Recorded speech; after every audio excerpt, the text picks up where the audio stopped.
কি রে, তোরা তিন বোন এখনো সরকারি সুতো কাটছিস? হ্যাঁ মা, কাটছিলাম তো। কেন, কিছু বলবে নাকি? বলছিলাম রান্না করার মতো ঘরে কোনো জ্বালানি নেই, তোরা কি কিছু জ্বালানি এনে দিতে পারবি? হ্যাঁ মা, কাছেই তো জঙ্গল, তুমি একটু বসো, আমরা এখনই জঙ্গল থেকে জ্বালানি এনে দেব।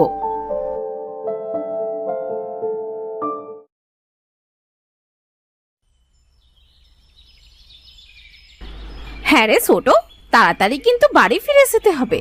যে যার মতো জ্বালানি কুড়াস, আমি এইদিকে যাচ্ছি, তুই ওইদিকে যা, আর বড় তুই এখানে থাক। আচ্ছা ঠিক আছে, তোরা যা তাহলে।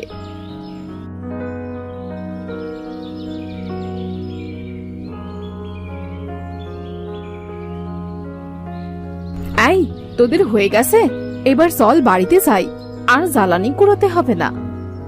হ্যাঁ বড়, চল, দুদিন আর না আসলেও হবে, আবার দুদিন পরে আসবো। এই দাঁড়া দাঁড়া, মনে হচ্ছে কোনো বাচ্চা কাঁদছে। হ্যাঁ, বাচ্চারই তো কান্নার আওয়াজ মনে হচ্ছে, ওই দিক থেকে আসছে, চল তো গিয়ে দেখি।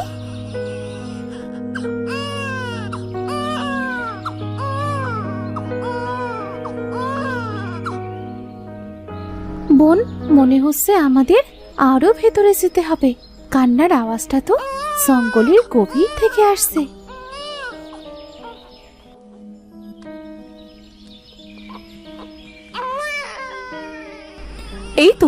এই তো সেই বাচ্চা। আহারে, বাচ্চাটার মা কোথায়? বাচ্চাটা কি ফেলে দিয়ে গেল নাকি?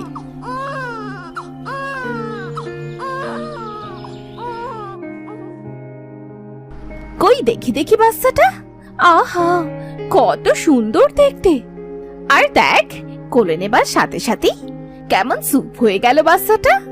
কিন্তু এই বাচ্চাটা নিয়ে এখন আমরা কি করব? কি আর করব, এইটুকু দুধের বাচ্চাকে তো আমরা ফেলে যেতে পারি না।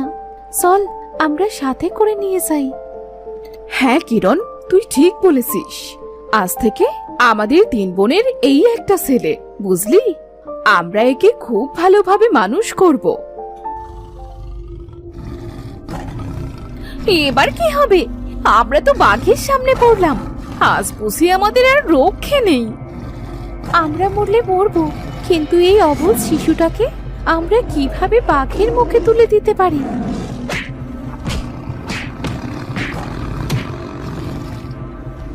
আরে, এটা কি হলো? বাঘটিকে এভাবে মারলো কে? আর দেখ, বাঘটি ভয়ে কিভাবে পালালো। ওলে বাবালে, বাচ্চাটি দেখতে কি সুন্দর, কি মিষ্টি করে হাসছে। বাঘ চলে যাওয়ায় মনে হচ্ছে বাচ্চাটিও খুব খুশি হয়েছে। এবার চল তো বাড়ি ফিরি, মা মনে হয় আমাদের জন্য অপেক্ষা করছে।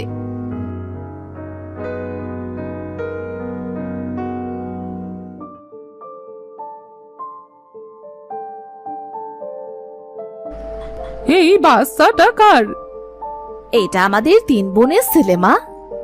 কি বলছিস তোরা? তোরা তিন বোন ছেলে পেলি কোথায়? মা, এই বাচ্চাটা জঙ্গলে পেয়েছি আমরা। বাচ্চাটাকে কে যেন জঙ্গলে ফেলে দিয়ে গেছে, একটা গাছের গোড়ায় খুব গাছ ছিল, তাই নিয়ে এসেছি। এত ছোট বাচ্চাটাকে তোরা কি করে মানুষ করবি? আমাদেরই তো ভালোভাবে সংসার চলে না। মা, দরকার হলে আমরা না খেয়ে আমাদের ছেলেকে মানুষ করব। দেখো মা, আমাদের ছেলের যত্নের কোনো কমতি রাখবো না। আচ্ছা, এর নাম কি রাখা যায় বলো তো? এর নাম আজ থেকে রত্ন। আমাদের তিন বোনের এই একটা রত্ন। চল, আমরা রত্নকে গোসল করিয়ে আনি। তাহলে তোরা দু বোনে গোসল করিয়ে আন, আমি সুতো দিয়ে একটা সুন্দর দেখে জামা বানিয়ে দিচ্ছি। তোদের খুশিতেই আমার খুশি। তোরা একটা ছেলে পেয়ে যখন এত খুশি, তখন আমিও খুশি।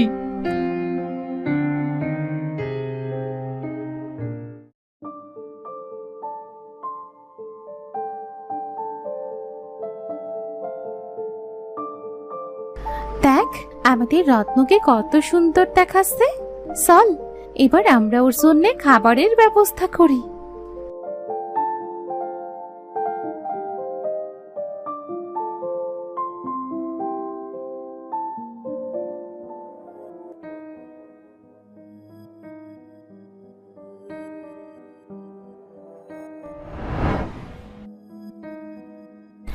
এই তুবা,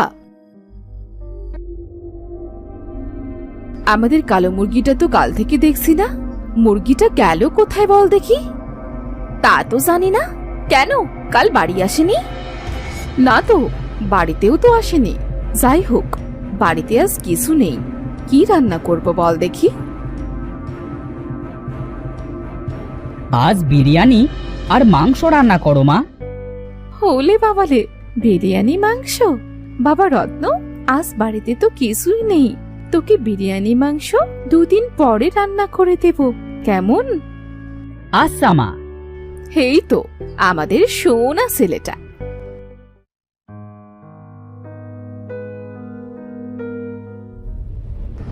এই তোরা দেখ, আমাদের হাড়িতে বিরিয়ানি মাংস এলো কোথা থেকে?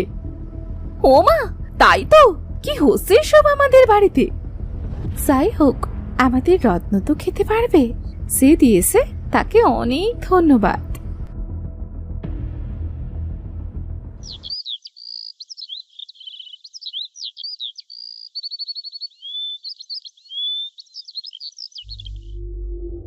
বড় ছোট, তোরা এদিকে আয়। দেখ, আজ আমাদের ঘরে একটাও মুরগি নেই। এতগুলো মুরগি খেলো কে? কি হচ্ছে আমাদের বাড়িতে? মা, তোমরা এত চিন্তা করছো কেন? যার খিদা লেগেছে সেই হয়তো খেয়েছে। কি বলছিস বাবা? তাই বলে এতগুলো মুরগি? এই মুরগিগুলো তো রান্না করে খাওয়ালেও মনকে বোঝাতে পারতাম। মনে করো আমিই খেয়েছি। তোর মাথা খারাপ বাবা? কি ভুলভাল বকছিস? চল ঘরে চল। মা, আমার এই ভাঙা ঘরে থাকতে ইচ্ছে করে না। একটা বড় প্রাসাদ বানিয়ে দাও না মা। আমরা যে গরিব মানুষ রে বাবা, এত টাকা যে আমাদের নেই। চল বাবা, ঘরে চল।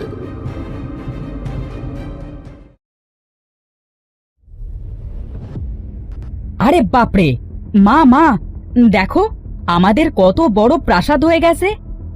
এটা কিভাবে সম্ভব? আমাদের কুড়ে ঘরটি গেল কোথায়? হেই, আমার না এবার সত্যি সত্যি ভয় করছে রে।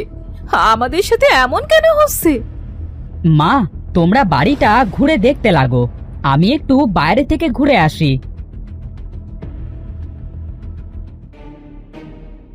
আমাদের ছেলেটাকে আজকাল কেন জানি স্বাভাবিক মনে হচ্ছে না। হ্যাঁ বোন, ঠিকই বলেছিস। যখনই রত্ন মুখ দিয়ে কিছু বের করে, তখনই সেটা হয়ে যায়। আজ যদি মা বেঁচে থাকতো, তাহলে আমাদের কিছু পরামর্শ দিতে পারতো। এখন আমরা কার সাথে কি বলবো কিছুই তো বুঝতে পারছি না। যাই হোক, এখন থেকে রত্নকে আমাদের চোখে চোখে রাখতে হবে। চল, আমরা রত্নর পিছু নেই।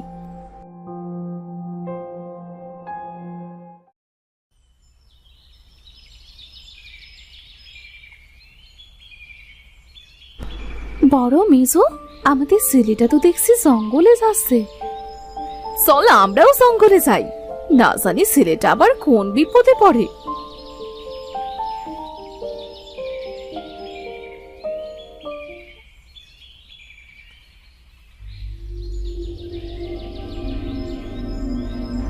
হে, আমি কি দেখছি? আমাদের ছেলেটা একটা রাক্ষস। ও আজ তো একটা হরিণ খেয়ে ফেললো। ওই ওই মুরগি খাওয়া, বাড়ি দেওয়া, বিরিয়ানি মাংস সব আমাদের ছেলের কাজ।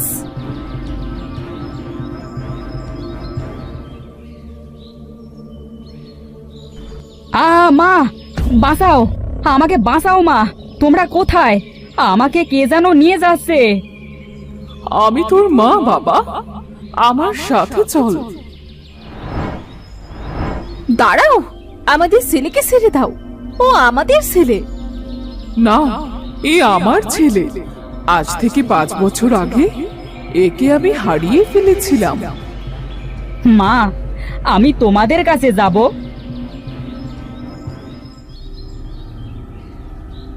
রত্ন রাক্ষস হলেও যে আমার সন্তান, ওকে ছাড়া যে আমিও বাঁচতে পারবো না। আজ থেকে 5 বছর আগে আমার ছেলেকে একটা গাছের নিচে রেখে শিকার ধরতে গিয়েছিলাম, কিন্তু এসে আর পাইনি ওকে। হ্যাঁ হ্যাঁ, একে আমরা গাছের নিচ থেকেই পেয়েছিলাম। ও খুব কাঁদছিল, তাই ওকে আমরা বাড়িতে নিয়ে যাই আর আমাদের সন্তানের মতো মানুষ করে তুলি। এখন আমার সন্তানকে আমার কাছে ফিরিয়ে দাও। মা, আমি তোমাদের ছেড়ে যাব না। বাবা, এই জঙ্গলের পরিবেশেই যে তুই ভালো থাকবি, আর সত্যি এটাই যে এই রাক্ষসটাই তোর সত্যিকারের মা। মা, তোমাদের অনেক ধন্যবাদ আমার সন্তানকে এত আদর দিয়ে মানুষ করার জন্যে। এত বছর আমি যে তাকে অনেক খুঁজেছি। আমি জানতাম আমার সন্তান যেখানেই থাকুক 5 বছর পরে সে ঠিকই এই জঙ্গলে আসবে শিকার ধরার জন্য, কারণ 5 বছর পর সে আস্তে আস্তে রাক্ষসের রূপে ফিরে আসবে। মা, আমি তোমাদের জন্য প্রতিদিন এখানে অপেক্ষা করব। হ্যাঁ বাবা, আমরাও আসবো, আর তুই সব সময় ভালো থাকিস বাবা। ছেলেটাকে ছাড়া যে থাকতে খুব কষ্ট হবে। কখনো ভাবিনি আমাদের ছেলেটা একটা রাক্ষস হবে আর তাকে ছাড়া থাকতে হবে। ও তাই রাক্ষস মায়ের সাথে থাকলেই ভালো থাকবে। আমাদের সাথে থাকলে তো ওর খাবারও আমরা কোনোদিন দিতে পারবো না। চল এবার আমরা বাড়ি ফিরে যাই, আজ যে বাড়িটা বড্ড খালি খালি মনে হবে।